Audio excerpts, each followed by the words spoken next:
Welcome to Founders Future, a podcast powered by Closers.io, where we dive into the journeys of innovative entrepreneurs and explore the road ahead for them and their companies. I'm your host, Jae Encarnacion, and in each episode, we uncover the stories behind impactful ventures, the challenges faced along the way, and the strategies driving their future growth. Today, we are thrilled to have Emilio Loya from Affordable Business Valuations.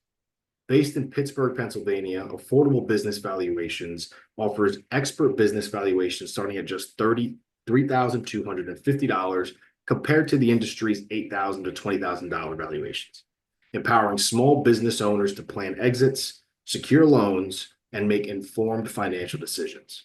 Emilio is a part of a mission to make valuations accessible, helping owners understand their business's true worth and value. We'll be exploring his founding journey, how his company is transforming the valuation landscape, and his vision for scaling this impactful venture. So let's dive right in. Emilio, welcome to Founders Future. Thank you very much, Jay. Thanks for having me.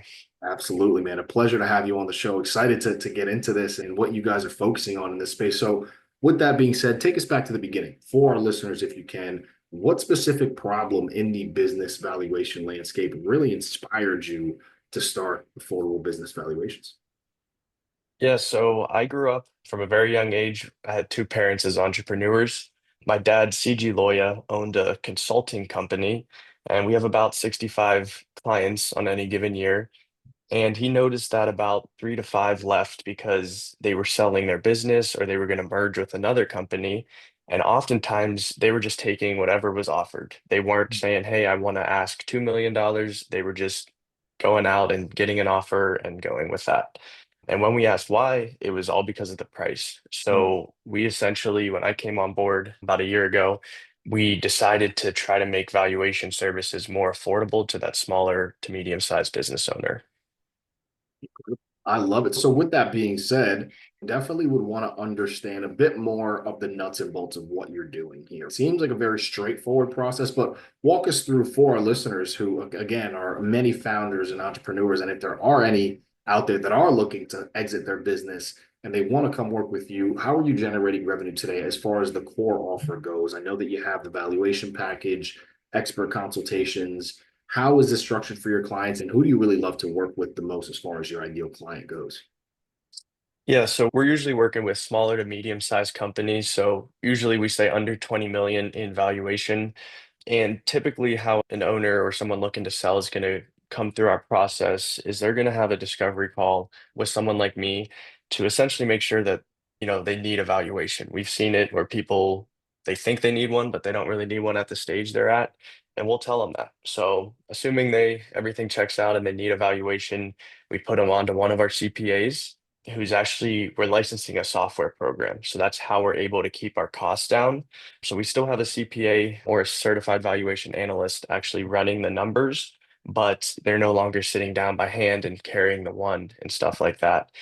So then typically about 3 weeks later, 3 to 4 weeks later, we're going to submit them a 27-page report going into all aspects of their business where they could even improve. And then if they want further consultation from us, we're more than willing to offer advice, or if they just want the number and they can do it that what they want, we're okay with that too. Gotcha. So essentially, the business come to you guys for that number of what you guys will say, this is what your business is worth, and then they can take that valuation and shop around and see who is going to be out there to buy their business. Do you guys connect them with potential buyers, or is it just that initial part of the valuation that you guys provide? Most cases, it's just the initial part, just the valuation, but there have been some circumstances where people have asked us for accountants or lawyers or financial advisors, even business brokers. And we do have relationships, trusted relationships who we feel comfortable saying, hey, we don't know how to do this. These people can help you out. I love it. So then on that front, what are you seeing work best right now, Emilio, as far as the acquisition goes? How are you finding consistent leads and clients to do these valuations for, whether it is referrals and word of mouth that you're relying on right now, or if you guys are running ads, if you guys are doing social media, organic outreach? Talk to us a little bit about that. Help us understand that front. Yeah, so to be honest, we're just breaking into social media and trying to go direct to customers or business owners again. But what's worked really well for us is finding people who already have that trusted advisor role with that small to medium sized business owner.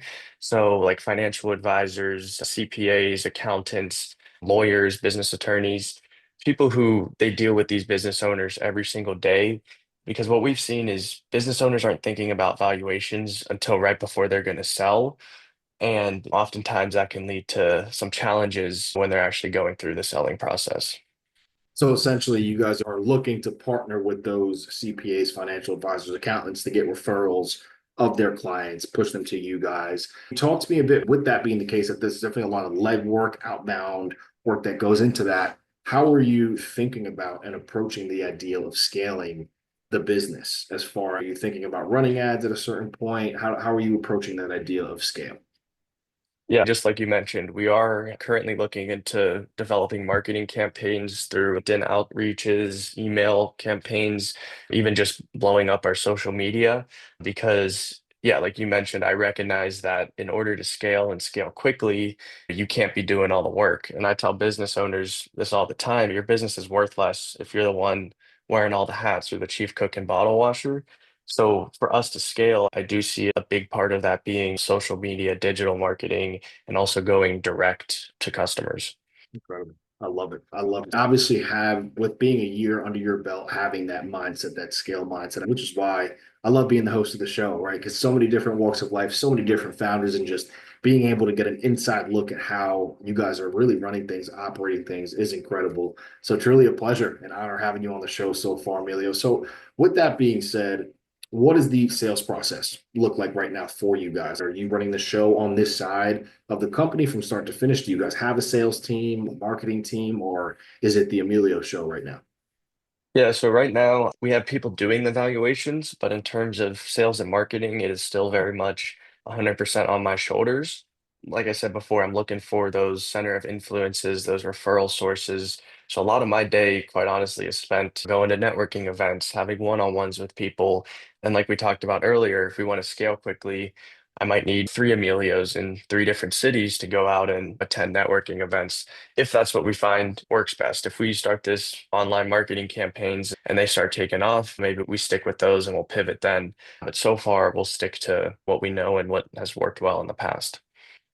I love it. I love it. What do you think about Emilio? You're a young founder, right? You're grinding, you're getting after it. It's clear as day what you're bringing to the market is worth it for your clients and you're seeing success. So, what do you think about right now, being that you're doing so much on your own, not really doing a lot around marketing? What is the biggest bottleneck to growth and scale that you think about right now, whether it is lead generation on the acquisition side? Talk to us a bit about that bottleneck.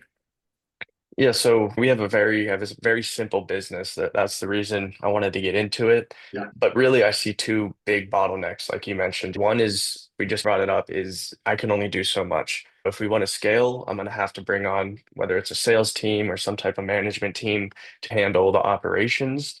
So that's a big bottleneck because obviously salespeople are expensive and being a small business, I can't exactly, shell out $100,000 salary a year right now.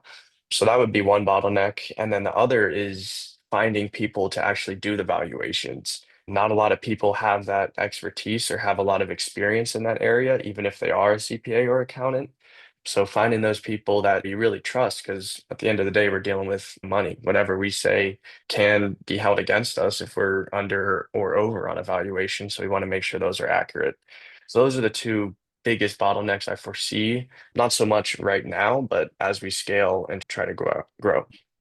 Absolutely. And obviously, with the mindset that you have, these are things that you're going to be able to really start to break through, which is awesome that you're already thinking about how to solve these challenges. Again, another reason why I love being able to have this aspect of this show, really getting into your mind and how it works. Emilio, being that you're in this space, obviously your parents are big entrepreneurs and are big in this space. They got you into this field in life. So talk to us a bit about how you think about the misconceptions that you hear about the business valuation industry. It's a very niche industry there. So, what are some misconceptions that you've heard, especially around its value to small business owners or its affordability? Something on that front that you can address for the listeners.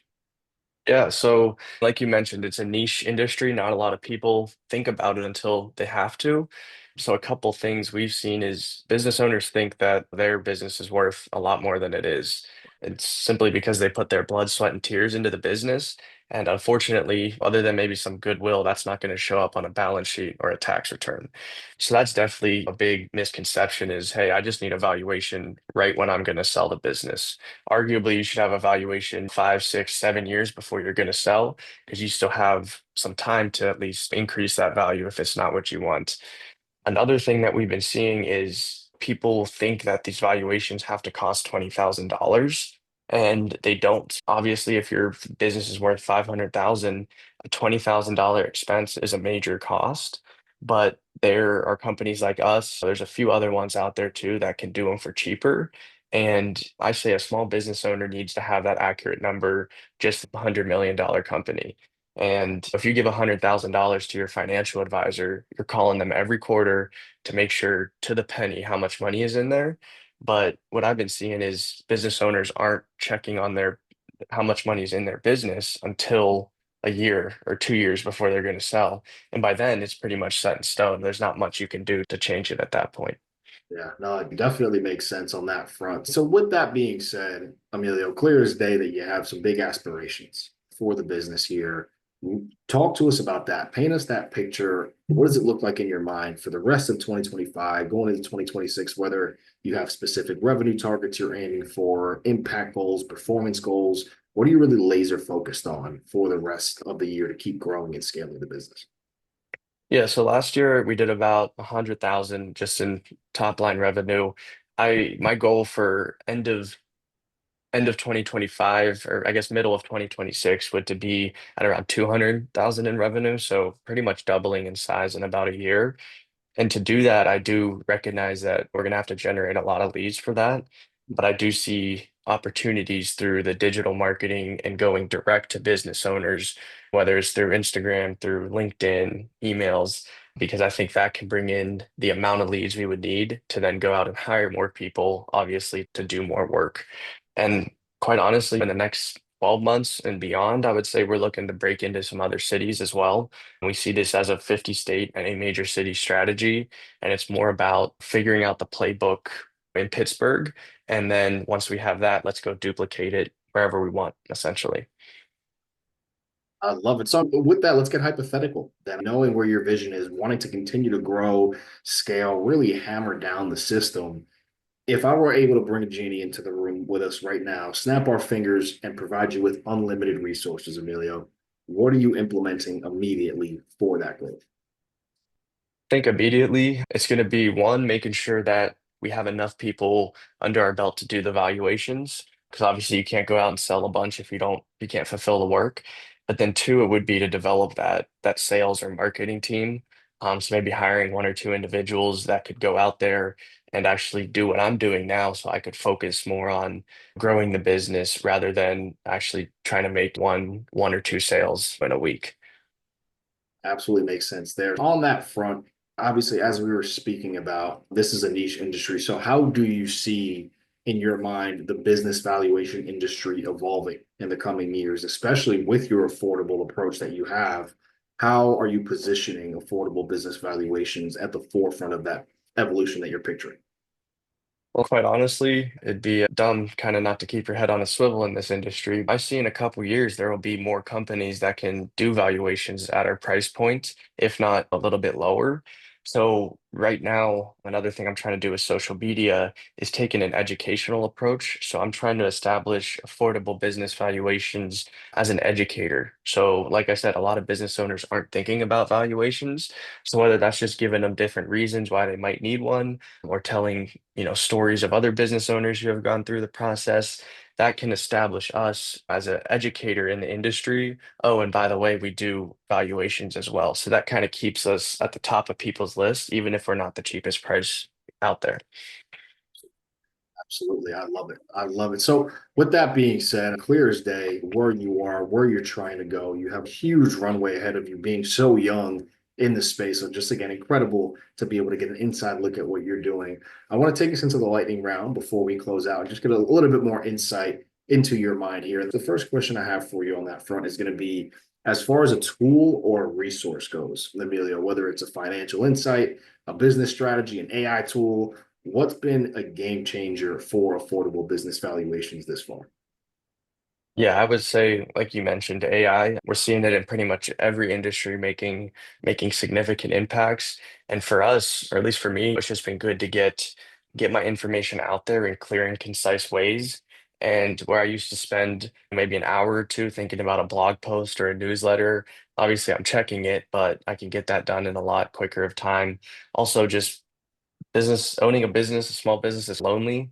So sometimes having AI to challenge your thoughts a little bit or even just get ideas from it can be beneficial. I absolutely love it. So the next one's going to be on the advice side. What is the best piece of advice that you've personally received about scaling a business? Obviously, with entrepreneurial parents and you have so much drive, what's the best piece of advice that you've heard so far in life?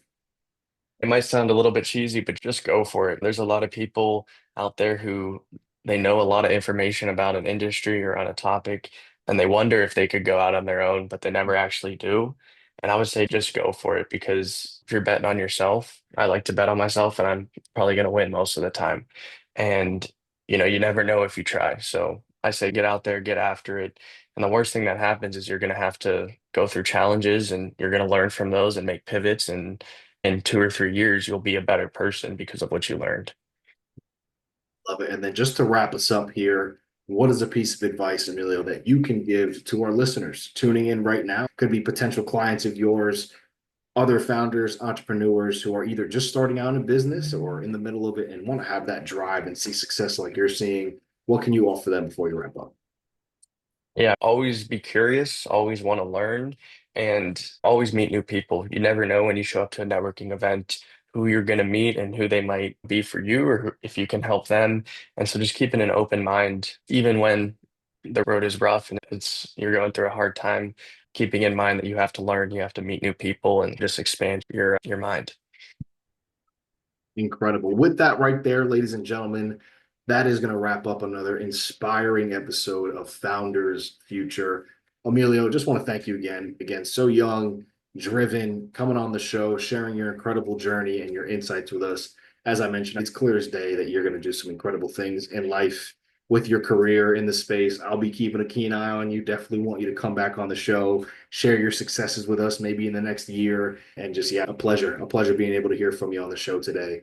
To our listeners, if you enjoyed this episode, which I know so many of you have, don't forget to subscribe to Founders Future wherever you listen to your favorite podcasts. You can also check out Affordable Business Valuations at affordablebusinessvaluations.net to learn more about their services. And for more resources and insights, visit closers.io, where we're dedicated to helping businesses accelerate their growth through trained appointment setters and world-class marketing systems. Until then, keep climbing, and we'll see you on the next one.